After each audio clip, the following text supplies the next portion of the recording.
In February this year, Rehman Chishti wrote a letter of support to council planners for a housing development in the constituency, proposed by a businessman who has given him 3 donations. The donations made in 2015, 2019 and 2020 for £2,000 each were declared in his register of interest at the time they were accepted. But the letter he wrote to the council's head of planning did not detail them. The Parliamentary Standards Commissioner's findings are not easily understood, as anyone can see. She says she did not find him in breach of paragraph 11 of the Code, saying she was satisfied his support for the planning application was not due to private interest. However, the allegations were upheld in part. She said paragraph 14 had been breached. The MP's Code of Conduct says MPs must be open and frank in drawing attention to any relevant interest in communications with officials. The Commissioner says, the declaration in the letter to the public official was not adequate, because the official would not have been aware of the interest without recourse to other publications.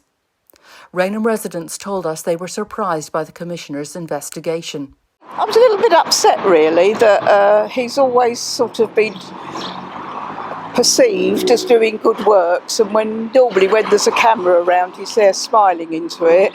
And I was a bit shocked as well, I think. So, yeah, it's not a very good look.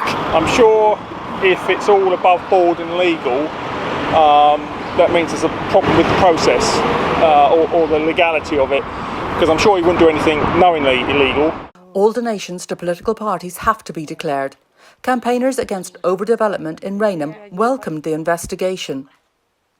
Let's go onto the Commissioner's website, everyone can do it, and let's have a look exactly what funds have been provided to all parties, not just the Conservatives, and trace back so we know that the decisions that are being made in local and national government can be done ethically and without, the interference of financial gains.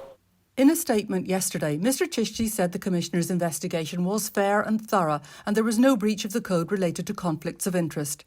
He said, I accept the Commission's finding that I needed to be clearer in line with House of Commons rules.